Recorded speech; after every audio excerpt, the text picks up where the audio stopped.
Ini, teman-teman sekalian, pada masa kemudian masa Islam, terkhusus zamannya Umar bin Khattab radhiyallahu taala anhu, yarhamukallah, kemudian atas usulan Ali bin Abi Thalib radhiyallahu taala anhu, ditetapkanlah kemudian 12 bulan nama-nama yang sebelumnya sudah ada penamaannya di masa lalu, ditetapkan lagi kemudian di kalender Islam dengan penamaan tahun Hijriyah. Nama tahunnya berubah jadi tahun Hijriyah. Tapi nama bulannya dipertahankan. Saya ulang ya. Nama tahunnya berubah jadi Hijriyah. Tapi nama bulannya dipertahankan. Sekarang lihat baik-baik. Saya ingin tunjukkan bagaimana filosofi kata-kata ini dalam sisi pandangan bahasa terkait dengan nama hijrah. Fokus ya. Saya sudah pernah terangkan di Jagakarsa dulu bagi teman-teman yang sempat hadir pada saat itu. Hijriyah berasal dari kata hijrah. Artinya berpindah pada segala hal yang lebih baik menurut Allah dan Rasulnya. Ingat, bukan sekedar pindah ya. Anda pindah dari Tanah Kusir ke Bekasi. Tapi perpindahan Anda tidak membuat Anda lebih dekat dengan Allah. Maka orang Arab tidak menyebut hijrah. Itu disebut intiqal namanya. Ana intaqaltu min Tanah Kusir ila Bekasi. Tapi kalau perpindahan Anda menjadikan Anda semakin dekat dengan Allah. Misal, Anda pindah dari Tanah Kusir ke Tanah Suci misal. Baik, dengan tujuan tertentu. Lebih dekat ke masjidnya. Lebih dekat ibadahnya. Maka ini yang dimaksudkan dengan hijrah. Sama antum kerja di pekerjaan yang memang gajinya besar. Bisa ratusan juta, tapi sholatnya terhambat. Baca Quran susah. Mau menerapkan kebaikan sulit. Lalu Anda berpindah pada perusahaan lain yang gajinya di bawah itu. Misal 10 juta, 20 juta, tapi sholatnya enak. Baca Quran nyaman, segala bisa dilakukan yang baik-baik. Maka itu yang dinamakan dengan hijrah. Paham ya? Nah, sekarang lihat baik-baik.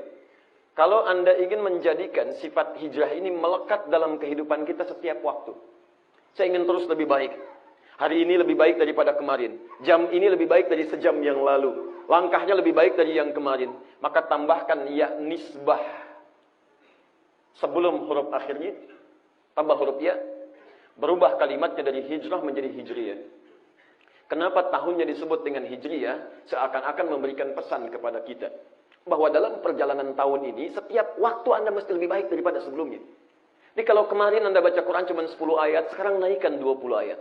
Kemarin Anda tidak sholat sunnah, sekarang sholat sunnah. Jadi kalau ada yang disebutkan tahun berapa sekarang hijriyahnya, begitu keluar kalimat hijriyah, itu pesan melekat dalam diri kita bahwa kita sedang disentuh. Apakah kamu sudah lebih baik daripada sebelumnya sejak saat ini? Itu poinnya. Nah, bagaimana rumusnya menjadikan hidup kita lebih baik? Diturunkan dalam nama-nama bulan. Ini yang seringkali, maaf ya, banyak orang berusaha menghilangkan nama-nama bulan ini, atau sekedar menyantumkannya dalam kalender, tapi tidak paham maknanya. Seharusnya ketika diingatkan tanggal berapa sekarang Al-Muharram, disebut Al-Muharram, saya harus meninggalkan yang haram-haram. 1. Al-Muharram. 2. Tidak ada nama bulan Allahu a'lam. Ya, fokus. Antum nih masih dia hafal-hafal Hijriyah, susah ya. Baik, lihat. Setelah Al-Muharram, bulan kedua Safar. Saya tulis dulu ya. 3. Rabiul Awal. 4. Baik. 4 apa? Yang Rabiul Akhir angkat tangan. Rabiul Tsani? Baik, sisanya Allah a'lam. Rabiul Akhir, bukan Rabiul Tsani ya, Rabiul Akhir. Karena kalau ada Tsani, nanti dalam bahasa Arab berarti ada Tsalits, ada Rabi, ada Khamis, Rabiul Akhir. Baik. Yang kelima, Jumadil Awal. Jumadil Awal atau Jumadil Ula? Jumadil Awal angkat tangan. Kenapa? Tanya ramai, angkat tangan nggak ada. Cuma angkat tangan aja. Ya, pahala belum tentu dapat, dosa juga enggak. Ayo, Jumadil Ula angkat tangan. Baik, Masya Allah. Alhamdulillah. Yang benar, dua-duanya salah. Bukan Jumadil Ula, bukan Jumadil Awal. Yang benar Jumadal Ula. Jumada, bukan Jumada. Gak pakai O, Jumada. Nanti kita terangkan. Kalau Jumadi, itu orangnya. Betul, itu orangnya. Tapi nggak ada hubungan dengan bahasa kita. Jumada itu terkait dengan keadaan yang menghasilkan kering. Makanya disebut dengan musim gugur. Jumada itu kering, gugur, kerontang. Daun mulai jatuh, mulai kering, kan? Nah, kalau Jumadi itu orangnya susah senyum, kering, kan? Susah nyapa. Kayaknya orang Arab walaupun namanya Hasan, tapi senyumnya susah. Jumadi, gitu kan? Tapi tidak ada kaitan ya dengan arti Indonesia. Ini ke sini. Jumadal Ula, bulan ke-6. Sudah nggak usah ngarang ya. Jumadal Akhirah. Jumadal Akhirah. Bulan ke-7 Rajab. Ke-8 Sya'ban. 9 Ramadan. 10 Masya Allah. 11 Zulqa'dah atau Zulqa'idah? Yang Zulqa'idah angkat tangan. Baik, yang Zulqa'dah? Baik, dua-duanya salah.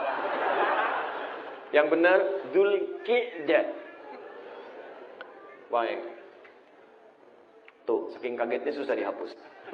Zulqi'dah, Qi'dah bukan Qa'dah. Tahan, Qi'dah. Zulqi'dah. Nanti saya terangkan apa bedanya Qa'dah dengan Qi'dah. Pelan-pelan. 12 Zulhijjah. Zulhijjah. Perhatikan baik-baik. Fokus. Pertama Al-Muharram. Ini sudah saya jelaskan. Mulai meninggalkan segala yang diharamkan. Kedua Safar. Safar. Safar itu bisa berarti dari dua asal. Satu, berasal dari kata sifr. Sifrun. Artinya 0, kosong. Sifr, kosong. Kedua, bisa terambil dari kata safra, asfar, sesuatu yang menguning. Ya, Quran surah kedua Al-Baqarah dari ayat 69. Safra'u faqi'un launuha tasrun na'udhirin. Ketika dicari, diminta menyembelih sapi, mereka bertanya sapi warnanya apa? Ma launuha. Turun ayat, cari sapi yang warnanya kekuning-kuningan, safra. Dulu di zaman jahiliyah, kenapa dinamakan dengan bulan Safar? Karena sejak bulan kedua ini, orang-orang mulai keluar dari daerah-daerah Mekah untuk merantau. Ya, ada yang pergi ke Syam, ada yang pergi ke Syria, dagang. Termasuk Nabi SAW itu pernah pergi ke Syam. Beliau ditemani oleh pamannya. Kemudian nanti dengan Maisarah saat mulai beranjak dewasa dan sebagainya.